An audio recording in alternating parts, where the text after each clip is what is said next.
আসসালামু আলাইকুম সবাইকে। আশা করি সবাই ভালোই আছেন। রাতের খাবার খাচ্ছি।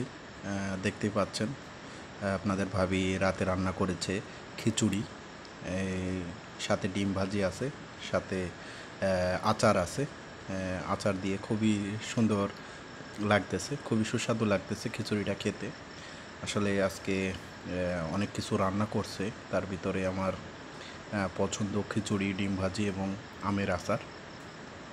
কারা কারা এরকম খাবার পছন্দ করেন প্লিজ একটু কমেন্টে জানাবেন, এবং খিচুড়ি কারা কারা পছন্দ করেন প্লিজ একটু কমেন্টে জানাবেন। আর রাতের খাবারটা যদি এরকম ফ্রেশ এবং সুন্দর হয় তাহলে ঘুমটাও খুব ভালো হয়। কারা কারা বাড়ির খাবার পছন্দ করেন প্লিজ একটু কমেন্টে জানাবেন।